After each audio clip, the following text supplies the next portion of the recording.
Hello, everybody. Welcome back to Dominions 5. We just got a new turn. There was a little patch to Dominions 5. Didn't seem to do much. It updated some things from Macone, I think, but we had to wait a bit for the bot to be updated. Hopefully, it didn't mess up anything. I'm very nervous about this turn. So let's see what happened. This looks like Magic Phase. Yep. Oh no, I did not place these guys correctly. Live. Oh, thank goodness. Okay, one of them lived. That was bad. Oh, I did go back. Huh. Oh, I think here he's breaking out. I did go back and change a few things in my script for the big battle, so I'll let you know if that is relevant. So here he was breaking out, unless he's broken some of these guys off from the main battle.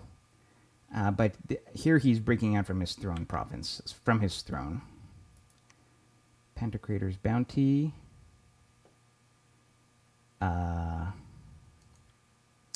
Oh, once again, he's just chasing my guy off of his throne. This is just bats versus 1 PD. No, I keep saying bats, but eagles. Okay, Banded Hills. This is me. I think we're raiding on top of his fort with sacreds that aren't being blessed, but that's okay. Yeah, sure. Don't run into them. Take your time with your bows. This is my combined raiding force against 1 PD. This is the big battle. Okay. Let's see what this looks like, guys. I'm nervous. Alright, actually, the first thing I want to check right now... Alright, a lot of things just happened in the first turn. Let's look at the commanders. This is pretty... Okay, so first of all, Magic Duel, we had about 10 going off. 1, 2, 3, 4, 5, 6. So we lost 6 guys. We killed 1, 2, 3, 4, 5. We killed 6 of theirs. Excellent. That's exactly middle of the road average. So Ties killed both mages. So he actually was going to be a Communion Master, which is great. He was going to be a Communion Master. He was going to be a slave. He was going to be a master, slave, and a master. Oh, wow. We killed 4 Communion Masters just with that. So that's fantastic news. Now, the Howling Bows landed a few shots, but I'm not seeing any kills from the bows on round 1, which, I was hoping we might get, because now, see, Arrowfend is both sides have cast Arrowfend. So Arrowfend has gone off on both sides, so we're not going to get any more arrow shots doing anything useful. Still, I'm very happy with round 1. Now, let's also make sure that our key spells are going off. I could actually... we could scroll back up here. Here, let me zoom up so we have it on a clearer background. It's the numpad plus and minus here that allows this to happen. Okay, so prepares to cast.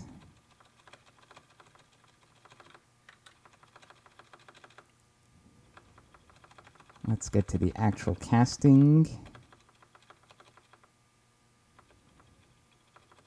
All right, communions.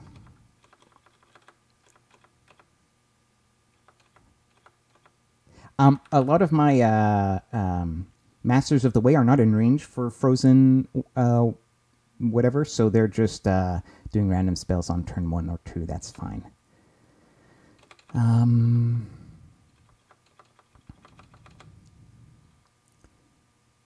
don't remember Soul Vortex being there round 1. So that's a bad sign. Divine Blessing, Creeping Doom. So we got so Anti-Magic, Arrowfend, Mass Protection. I'm just slowing down so we can... Okay, we got Rigor Mortis. Oh, we are getting some.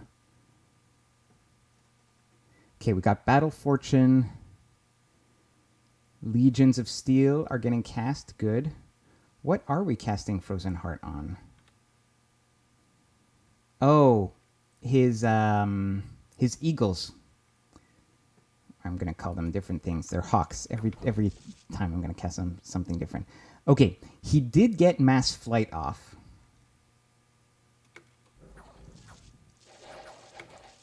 We get... Oh no, we're preparing to cast Fog Warriors.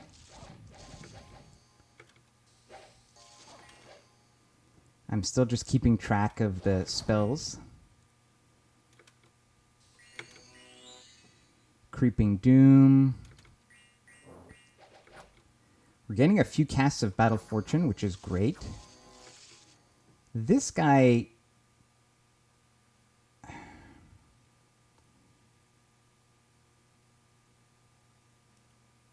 I don't know why he is here doing Soul Vortex. That seems like poor positioning. Anti-Magic was cast on both sides. Preparing to cast Earthquake. And he casts Mass Flight.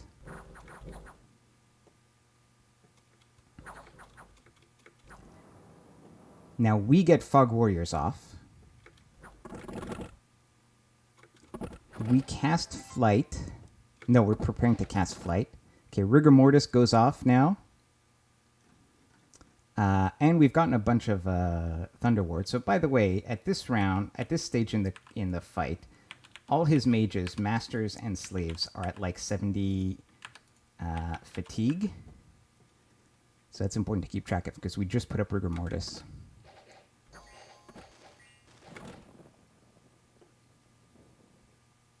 Okay, I put up Storm.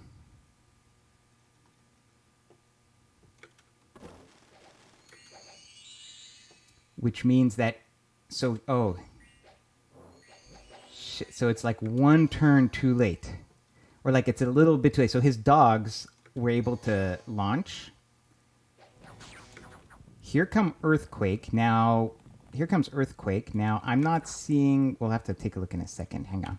Before all the guys land, let's just look at commanders.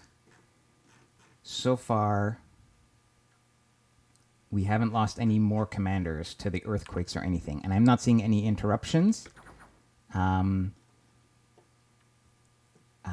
Now, Earthquake, I have to double check, but I think Fog Warriors has saved us from Earthquake. Now, we have a bunch of doggies landing. So, unfortunately, yeah, the Mass Flight was just a little bit off. Or he did his... Yeah, our Storm was just a little bit slow. But his script, see, he's got these guys probably on attack closest or just on attack. So these guys have landed here. Whereas for whatever reason, the dogs have decided to land all the way in the back. Now, I do have a bunch of guys on hold and attack closest. I was thinking... Alright, so we got somebody's spellcasting was interrupted. But we've gotten most of the key buffs off. We don't have... You know, we have Mass Protection, we have Fog Warriors. We got a good amount of Battle Fortune off. Not everybody got Shock Resistance, but that's something that we knew. Here comes Earthquake number 2. But again, if we look at the commanders...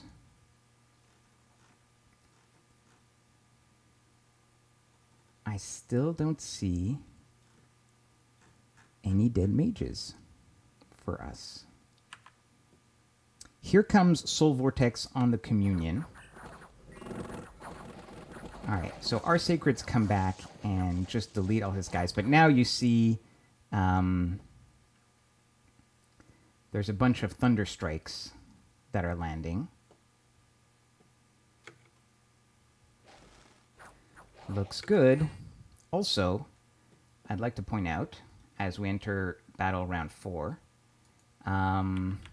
his mages are at 90, and some of them are even passed out, both Communion Masters and Slaves alike. So they have one more spell in them before they pass out, because we have Rigor Mortis up. And we have our own relief up as well. Oh, and we cast Darkness. And now here you see I'm casting Fog Warriors a second time. And that is because... Oh, actually, something else I wanna take a look at is in my own lines. Like if I took a look at this guy. Yeah, he's doing fine. I want to pick like a random Communion slave. Fatigue 153, yeah. So despite everything that we're doing, we're burning this Communion really hot. Because of all the off-path casting, really wrecks the fatigue on this Communion. We've done everything we could.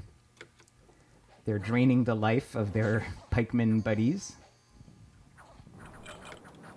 Okay, so here comes the second Fog Warriors, and the idea behind that was that he has... oh, by the way, so why are we doing Darkness? Because these guys give no shits. They have Spirit Sight. These guys give a lot of shit. So they have -3 to attack, -3 to defense. Now he has Dark Vision as part of the Bless. But it's still better for me. And also for the Knights, like, forget it. They have no attack, no defense. And the idea for the second Fog Warriors was he does have, like, magic weapons on the Wardens and on the Bulls. And so there might be quite a number of guys that would get targeted, that would lose, that would pop the Fog Warriors once. And in fact, what happens with Fog Warriors, yeah, armies of mana routed. So the way Fog Warriors works is if you hit hard enough with a regular attack, 25 damage or more, or if you hit with a magic attack, the effect is consumed, and then you just move on with your life without Fog Warriors anymore. But, right, so it kind of, even if you know you're going to take a bunch of magic damage, it's still worth casting because it'll basically negate one attack. It looks like we won the fight, by the way, fast enough so that we didn't completely burn out our Communion, which is nice. All right, let's just look at the battle report here. So it acts as a free don't die. Now, I know it's doing Battle Fortune, which is also luck, so that's almost like a don't die. But it's a 75% chance that you don't die. And I just didn't want to lose a lot of those mages, so casting Fog Warriors a second time will, like, refresh it on the people who lost it. So it gives us, like, a second get out of jail free card. Okay.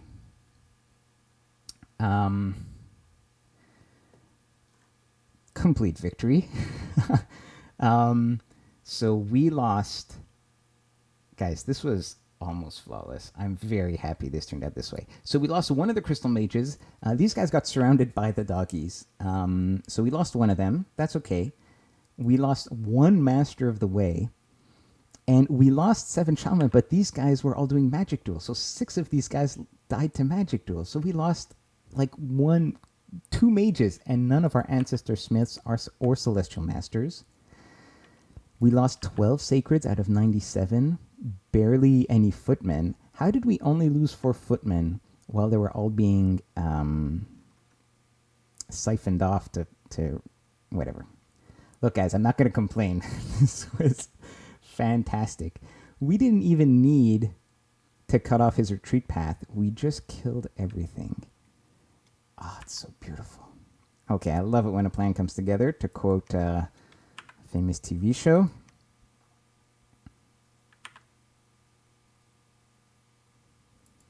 Okay, this might make waves in the game chat, like, so this is always, like, you know, yeah. Oh, that's so good. Okay. So we just deleted his main army, and now we are much more free to pursue the rest of the war as we see fit. Our guys didn't even, we like spent so much time doing Twiceborn. None of them died. Didn't pop any of it. Ah, well done. Okay. Now, we gotta figure out how we're gonna siege some of these forts down. But I think now what we need to do, just overall, like sort of in terms of our global strategy, is so the mages are still scary. Like here, this in Gilgad, this is kind of scary. 12 mages is nothing to sneeze at. I can't take it on with this, but I don't, like, he can move on to this fort. This is, yeah, this would siege this down in not too long. So what I should not do, if we look at my total army here, let's see. Well, actually, now I can do, because I killed his army. 281 siege strength. No, it's not enough for the citadels. The citadels... Oh, wait, no, that's mine. The citadels have 750 wall integrity. That's going to take 3 turns to siege down, assuming he has no siege defense. That's a long time to be sitting on top of a, you know, of a fort with a bunch of high-quality units. What we need to do is to take control of all the land with small raiding parties. Keep doing what we're doing. He'll have spent most of his air gems by now with the Black Hawks. So I think we keep going with small, cheap, disposable raiding parties. And we need to send, like, on top of here, Stone Heavens. Oh, no, he didn't actually poke out. Where did he poke out with a real army? Oh, it might have been on Man? Did I move on to Man? No, why was there a battle here then? Oh, he found... Oh. So he was actually patrolling. Wow. Okay, so this is Utgard lost a scout here. Man was patrolling on his capital.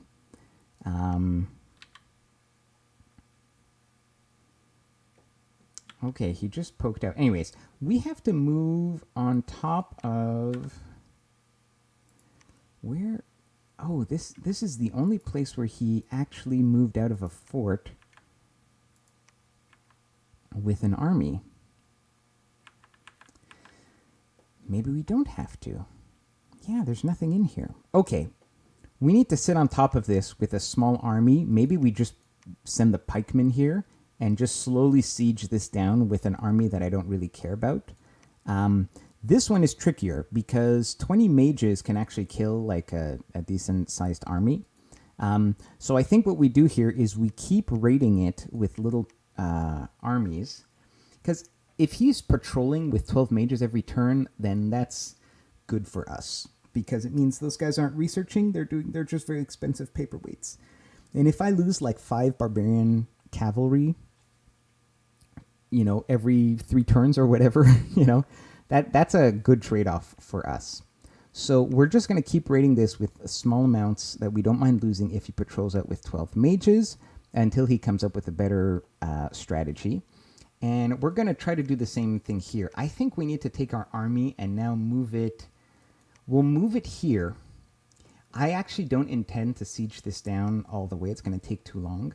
But I'm going to move here because I need to go and contest the rest of his army here.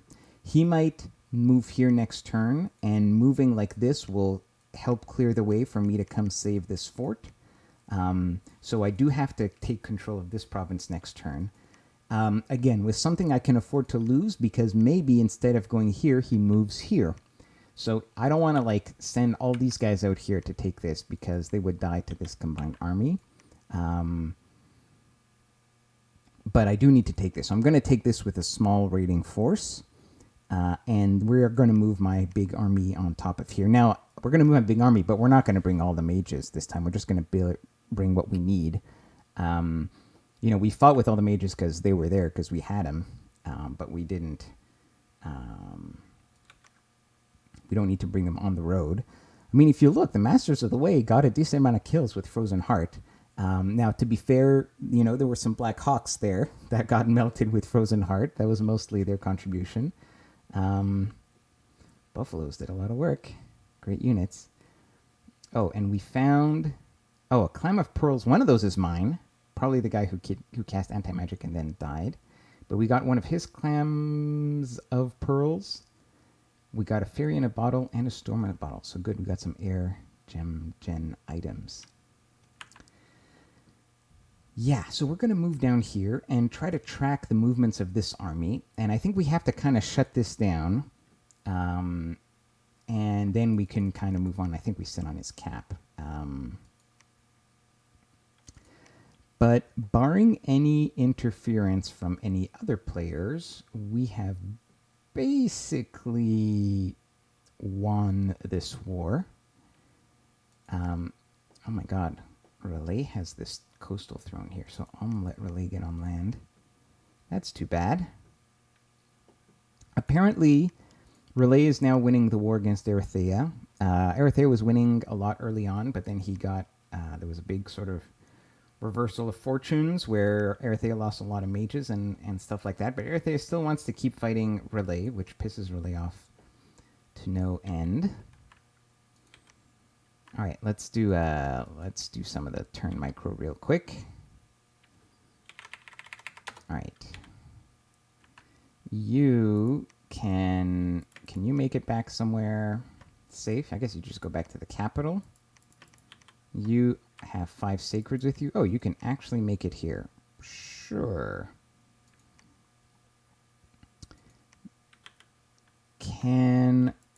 No, these guys can't quite make it. Although, oh, we got a phone call. Just a moment.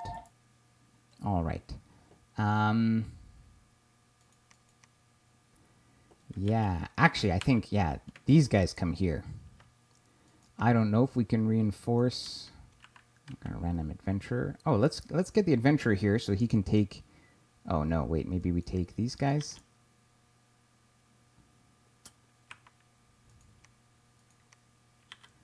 All right, I got to figure out some of this turn micro here. Tell you what, I'm going to pause, and I'll come back once I've figured out what I want to do. I'm a little scatterbrained right now. We'll be right back. Hey folks, I'm back. This is actually quite a long time in the future. I just left the recording paused basically overnight. But I did finish up the micro for the turn. Yeah, basically, as we described, here we're going to raid with a couple of sacreds. Here we're going to raid with our non-sacreds. Here we're going to take these fellows and bring them down here to try to take this province. Here we're reinforcing with a couple dudes, some mages. We're moving our army on top of here. Now the army doesn't have... I didn't bring all the mages. We brought the astral mages for communion. And, we have our script on for... in case we need it. And we have all of our army strength here. Which leaves a ton of mages back here that are doing research again, which is great. And this also means that we're going to have Wailing Winds for the next fight, which is... if the first fight wasn't devastating enough, then Wailing Winds is certainly another layer of devastation that will be added on. And that's pretty much it. We're moving the shaman around. Yeah, there's nothing actually too much more to say here. So we're moving the army on top of this fort. We might not stay here. I think it depends what this army is going to do and what this army is going to do. But yeah, that'll be it for now. So I'll see you guys next time. Take care.